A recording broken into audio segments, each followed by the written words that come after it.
인사를 하긴 했는데요. 한 번만 더. 조원이가 제일 좋아하네요.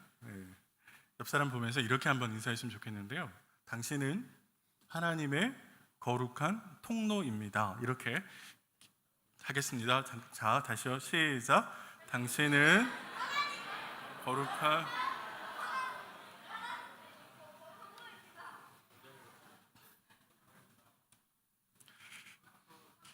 어, 우리 아이들이 지금 역사서를 같이 줄마다 생각하고 있고요. 오늘은 그 역사서를 쭉 쫓아와서 역대하의 말씀 요시아와 관련해서 같이 생각하는 시간입니다. 갑작스럽게 요시아를 딱 찾아서 본문을 이해하는 것이 그렇게 만만치 않지만 저희가 본문의 흐름을 좀 짚어가면서 같이 오늘 하나님께서 우리에게 주시는 메시지들을 들었으면 좋겠습니다. 오늘 본문의 요시아 왕이요, 우리가 잘 아는 요시아 왕이 장로님들을 부르고 지파 지도자들을 부르고 그리고 온 백성들을 함께 불러 모아서 하나님의 전으로 올라가고 그 하나님의 전 앞에서 언약을 갱신하는, 조금 말이 어려운데, 하나님 저희 이제 다시 하나님 말씀을 지키면서 잘 살겠습니다. 하나님께서 저에게 말씀하신 그 율법의 말씀을 저희들이 잘 지키겠습니다 라고 하는 의식을 행하는 모습들로 시작이 됩니다. 요시아 왕이 평안하게 가다가 어느 날 갑자기 모든 백성들을 불러 모아서 하나님의 전을 찾고 하나님의 전에 올라가서 하나님 저희 하나님 말씀 잘 지키겠습니다. 왜 이렇게 갑작스럽게 요시아가 했을까요?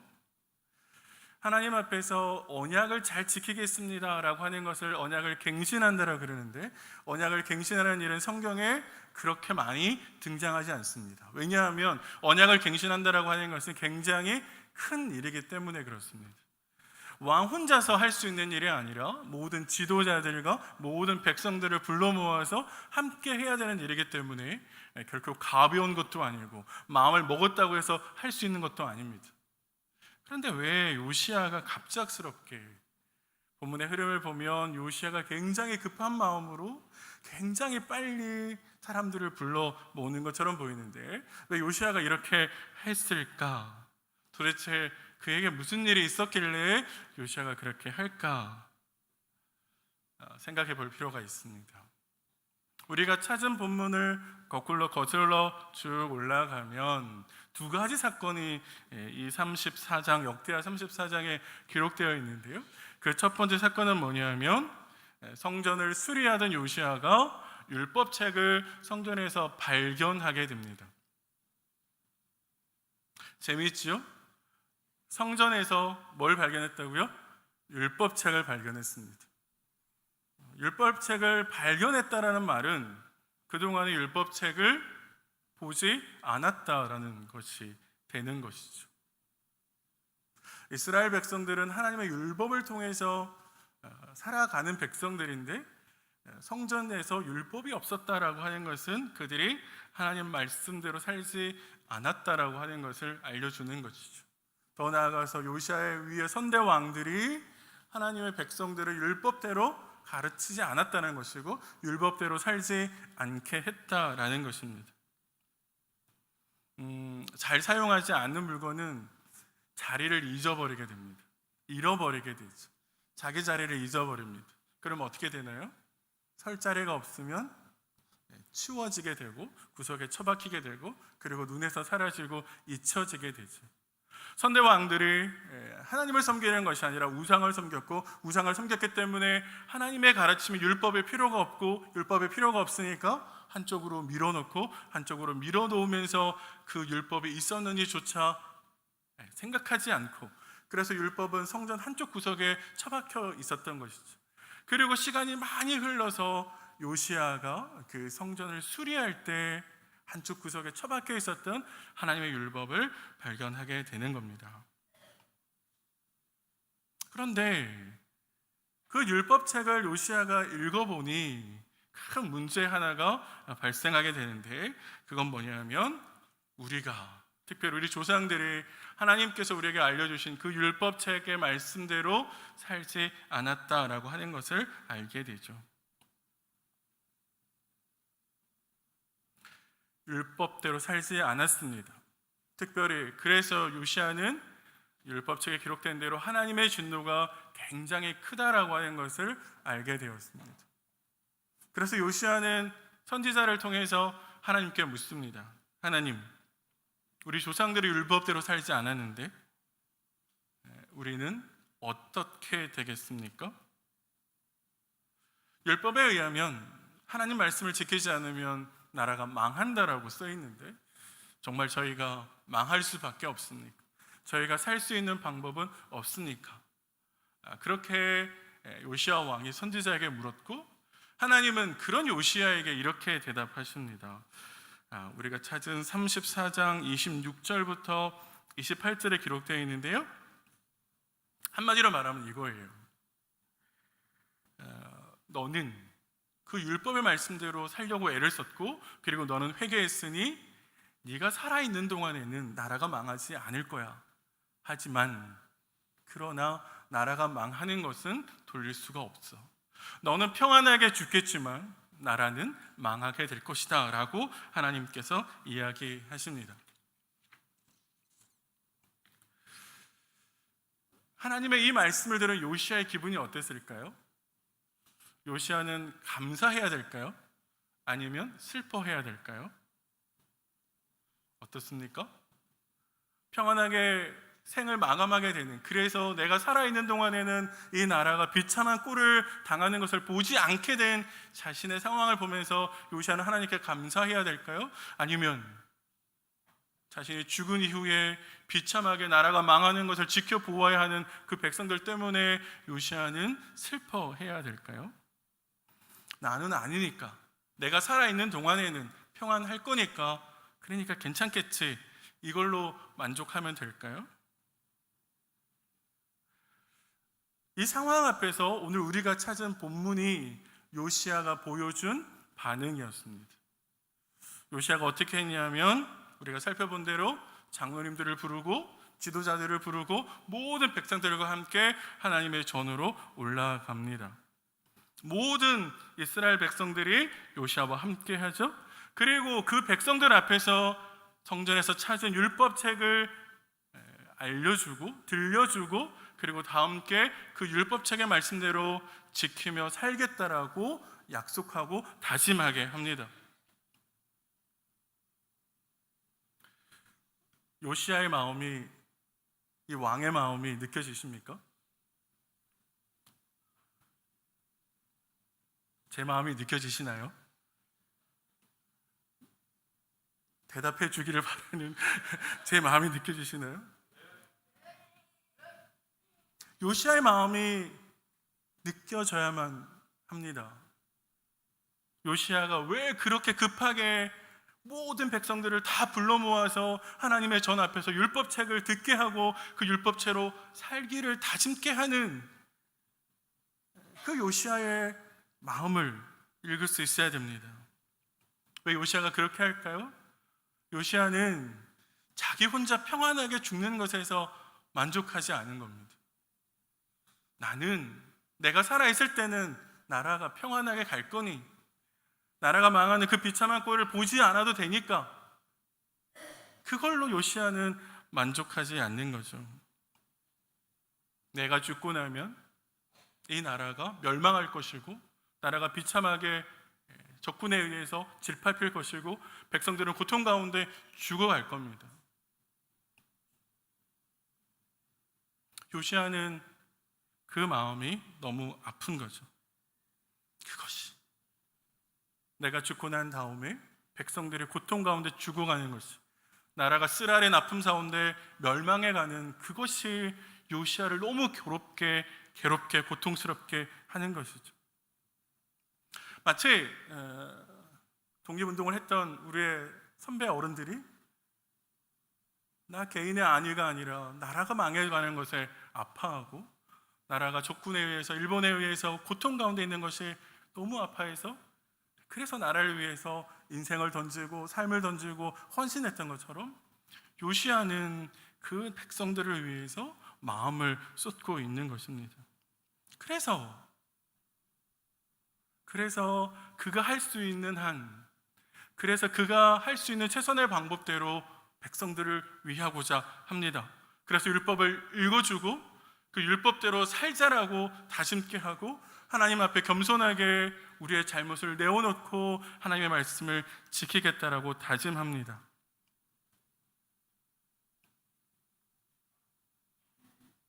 요시야가 나라가 망할 거라고 하는 것을, 그게 이미 확정된 하나님의 결정이라고 하는 것을 모르지 않았습니다. 분명히 선지자로부터 들었습니다. 나라는 망한다. 그게 하나님의 결정이다. 그럼에도 불구하고 요시야는 하나님의 자비를 구합니다. 혹 우리가 겸손하게, 혹 우리가 우리 죄를 자백하면, 혹 우리가 하나님의 말씀을 지키겠다라고 결단하면, 그래도 혹시 하나님께서 마음을 바꾸어 주실 수 있으시니, 그분은 자비로우신 분이시니, 혹 마음을 바꾸셔서 그 결정을 돌려주실 수도, 그렇게 하실지도 모르니, 그래서 요시야는 자신이 할 수 있는 최선의 방법대로 나아가는 것이죠. 근데 사실 오래전에 성전을 지은 솔로몬이 성전을 짓고 나서 하나님께 기도했던 모습이 있습니다.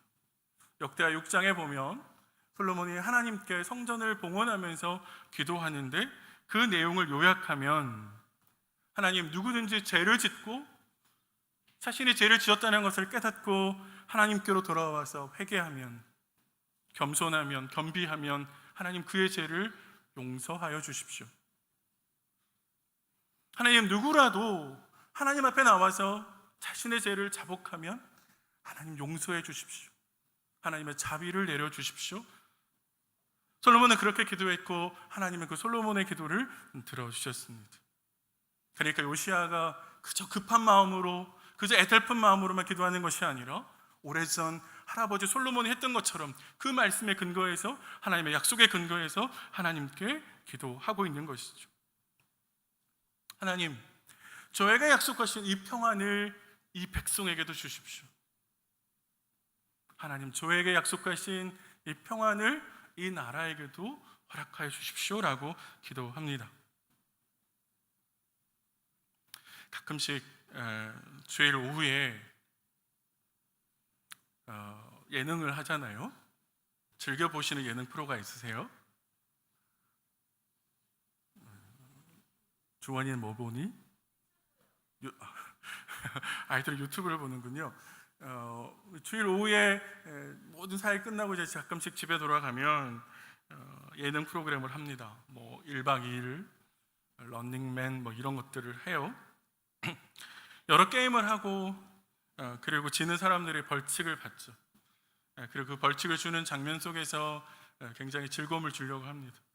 그런데 그런 예능을 보면서 아주 자주 등장하는 문구 하나가 있는데, 그게 뭐냐면 이런 거예요. 나만 아니면 돼. 등장하는 멤버들이, 다른 멤버들이 벌칙을 받던 밥을 못 먹던 상관없이 나만 아니면 돼. 물론 예능이니까 웃기려고, 즐거움을 주기 위해서, 재미를 주기 위해서 그렇게 할 수도 있죠. 문제는 나만 아니면 돼라는 생각이 그 시간 그곳의 예능에서만 등장하는 게 아니라 우리 사회 곳곳에 등장합니다. 사람들은 점점점 개인주의를 넘어서 이기적으로 변해 갑니다. 나만 아니면 돼. 내 일이 아니면 돼. 우리 집이 아니면 돼.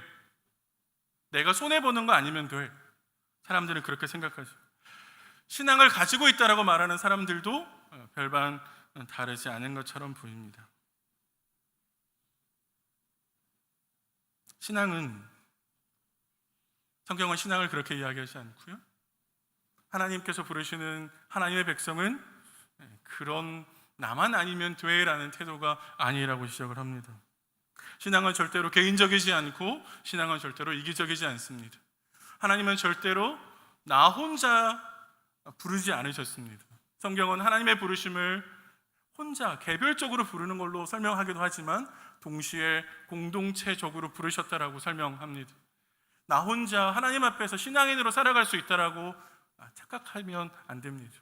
하나님 우리를 공동체의 모습으로, 교회의 모습으로, 함께하는 모습으로 우리를 부르셨습니다. 그러므로 신앙은 우리를 생각하는 겁니다.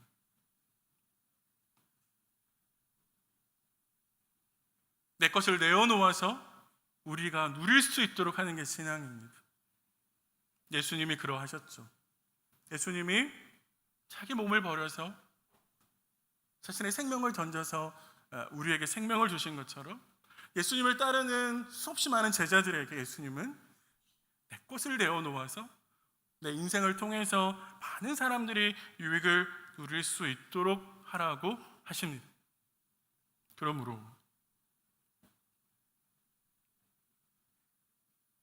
나만 하나님 앞에서 구원받으면 돼, 신앙인은 절대로 이렇게 생각할 수 없죠. 내가 만난 그 은혜가, 내가 만난 그 하나님이 그렇게 좋으신 분이라면, 우리 아이들이 오늘 찬양한 것처럼 그 하나님을 그렇게 우리가 찾고 있다면 나만 아니라 내 아이들도, 내 남편도, 내 가족들도, 우리 식구들도, 우리 앞집에 있는 사람들도 하나님을 만날 수 있어야죠. 그 좋은 하나님을, 내가 받은 그 좋은 은혜를 만나지 못하고 깨닫지 못하는 사람들을 보면서 우리는 안타까워할 수 있어야 됩니다. 혹 머리에 떠오르는 사람이 있습니까? 혹 하나님의 말씀을 전해야 되는 사람들이 있습니까? 같이 전하고 요시야가 그의 백성들을 향해서 안타까워하고 애타하는 것처럼 하나님을 모르고 죽어가는 수없이 많은 사람들을 기억해내었으면 좋겠습니다. 요시야가 하나님 앞에서 백성들과 함께 하나님 저희가 말씀을 지키겠습니다 라는 이 말을 말해서 그친 것이 아니라 실제로 그렇게 살겠다고 백성들과 함께 노력하는 모습들이 등장합니다. 요시야는 철저하게 그의 나라에서 백성들과 함께 우상들을 다 제거해냅니다. 33절, 우리가 함께 읽어본 33절에 보면 가증한 것이라고 이야기하고 있는데요, 그게 다 우상입니다. 솔로몬 이후에, 솔로몬으로부터 시작해서 이스라엘 백성들은, 특별히 많은 왕들이 우상을 섬겼습니다. 생각해 보세요. 왕이 우상을 섬기면 어떻게 될까요? 지금도 그렇지만 당시의 왕의 영향력은 절대적이었습니다. 그러니까 왕이 우상을 섬긴다라고 하는 것은 그 나라 전체가 우상을 섬기겠다라고 하는 정책을 시작했다는 뜻이 되는 거죠. 그러니까 당연히 백성들은 하나님이 아니라 우상을 섬기게 됩니다. 그런데 하나님이 불러주신 왕의 자리는 권력의 자리가 아니라 순종의 자리였습니다. 뭔가를 결정하는 자리가 아니라 하나님께서 결정하시면 그 결정을 백성들에게 알려주고 누구보다도 앞장서서 그 결정에 순종하는 본을 보이는 사람입니다. 왕은, 특별히 이스라엘 왕은 권력을 누리는 왕이 아니라 하나님 말씀에 순종하는 자리이고, 그 순종의 본을 통해서 백성들로 하여금 하나님 말씀을 지키고 하나님께 더 가까이 갈 수 있도록 안내하는 사람입니다. 그래서 오늘 우리가 살펴본 아합이 어떻게 하고 있습니까? 아합은 백성들이 하나님께로 가는 것을 막는 우상들을 철저하게 다 제거합니다. 그렇게 해서 백성들이 하나님을 만날 수 있도록 도와주죠. 그래서 요시야는 하나님께로 가는 길을 열어주는 사람이 됩니다. 백성들이 더욱더 하나님께 가까이 갈 수 있도록 요시야는 선한 영향력을 미치고 있는 것이죠. 우리 33절에 있는 말씀을 한 번만 더 다시 한번 읽어볼까요? 33절의 말씀 한 번만 더 다시 읽어보겠습니다. 시작.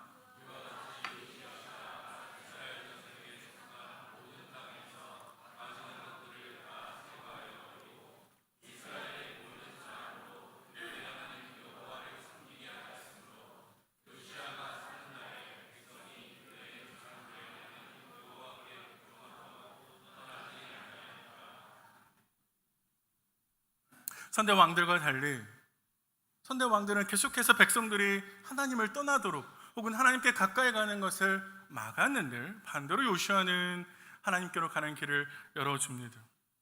왕의 자리에서 선한 영향력을 펼쳐서 백성들이 하나님을 잘 섬길 수 있도록 도와주는 것이죠.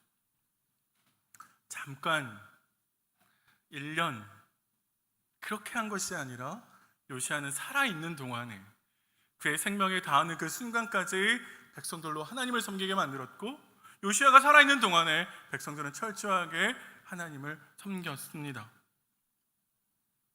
생각해 보세요. 요시아 한 사람의 바른 신앙이, 요시아 한 사람의 헌신이 백성들로 하여금, 이스라엘의 모든 사람들로 하여금 하나님을 섬기도록 만든 것입니다. 요시아가 자기 평생을 던져서 이렇게 했던 이유가 무엇입니까? 요시아가 우상들을 제거하는 게 쉬웠을까요? 결코 쉽지 않은 겁니다. 마음만 먹으면 할 수 있지 않습니다. 왜냐하면 우상을 섬기는 사람들에게 있어서 요시아가 우상을 제거하면 우상을 섬기는 사람들과 척을 지게 되는 거거든요.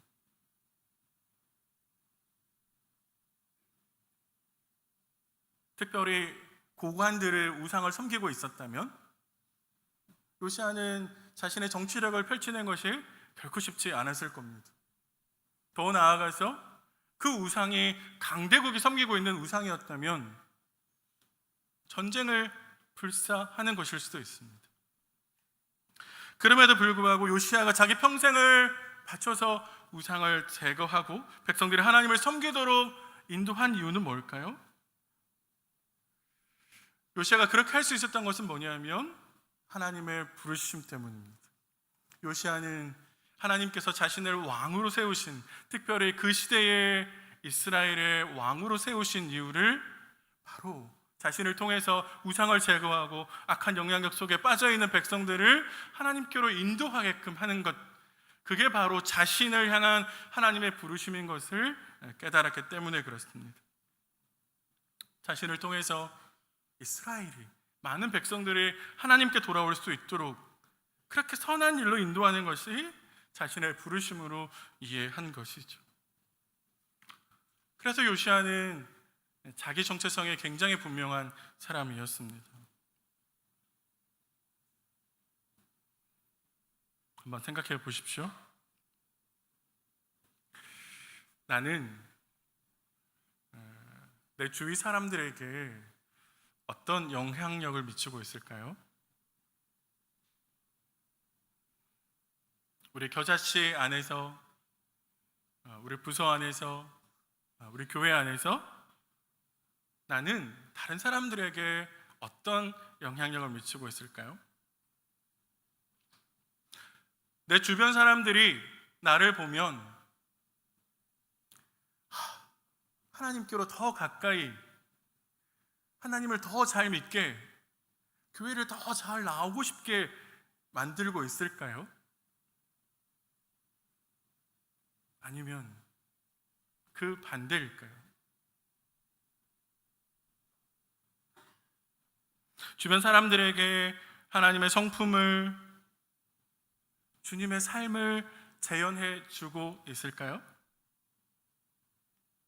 한번 우리 깊이 고민해 보셨으면 좋겠습니다. 나 때문에 상처받고, 그래서 나 때문에 교회를 안 나오게 되고, 혹 나 때문에 그래서 하나님을 믿지 않는 그런 일이 일어나면 어떡할까요? 상처 입고 해감이 들어서 교회를 떠나면 어떡할까요?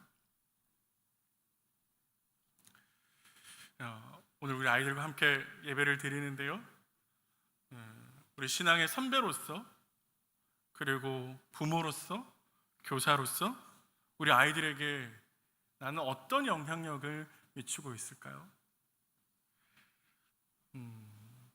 나는 아이들을 좀 더 예수에게로, 좀 더 하나님께로 잘 인도해 주는 그런 역할을 잘 감당하고 있을까요? 아니면 그 반대일까요? 사역 현장에서 제가 정말로 우리 아이들과 이야기해 보면 우리 아이들의 입속에서 자주 느끼는 감정들이 있는데, 그게 뭐냐면 엄마는, 아빠는 교회 다니는 나쁜 엄마예요. 아빠는 교회 다니는 나쁜 아빠예요. 우리 아이들의 생각이 이렇게 표현됩니다. 어른으로서, 신앙의 선배로서, 부모로서 우리가 아이들에게 좋은 영향력을 미치지 못하면 우리 아이들은 이렇게 느끼는 거죠. 하나님께서 왜 이 자리에 나를 부르셨는지 잘 생각해 볼 필요가 있습니다. 지금 우리 가정에 왜 나를 부르셨을까요? 우리 부서에 왜 나를 교사로 부르셨을까요? 우리 수정 공동체에 왜 나를 직분을 맡게 하시고 역할을 맡게 하셨을까요? 하나님은 나를 통해서 주변의 많은 사람들을 변화시키기를 바라십니다. 그래서 나는 하나님의 선한 통로가 되는 것이죠. 나는, 내 인생은, 내 삶은 하나님의 거룩한 통로가 되는 것입니다. 하나님께로 가게 하는 안내판과 같은 역할을 하게 되는 것입니다. 그래서 하나님은 나를 통해서 그분의 성품이 드러나길 바라시고, 나의 말과 행동, 생각과 삶을 통해서 선한 영향력들이 주변 사람들에게 흘러가기를 바라십니다.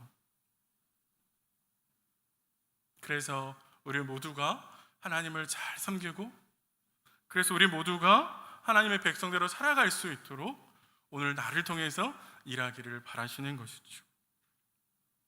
말씀을 정리해 볼까요?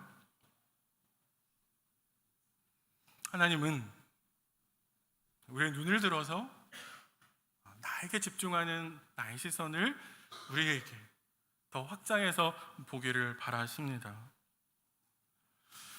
하나님은 나를 통해서 내가 머무는 모든 삶의 영역 가운데 선한 영향력들을 흘려보내기를 원하십니다. 그래서 악한 세상을 치유하기를 원하십니다. 오늘 우리가, 우리 교회가, 우리 모두가 하나님께서 바라시는 그 선한 통로가 되기를 간절히 원합니다. 우리를 통해서 우리가 머무는 모든 곳에 거룩한 변화가 일어나기를 간절히 바랍니다. 우리가 그 사명을 함께 잘 감당할 수 있기를 주님의 이름으로 축복합니다. 기도하겠습니다. 하나님 아버지, 요시야의 헌신을 봅니다. 요시야의 선한 영향력들을 생각합니다.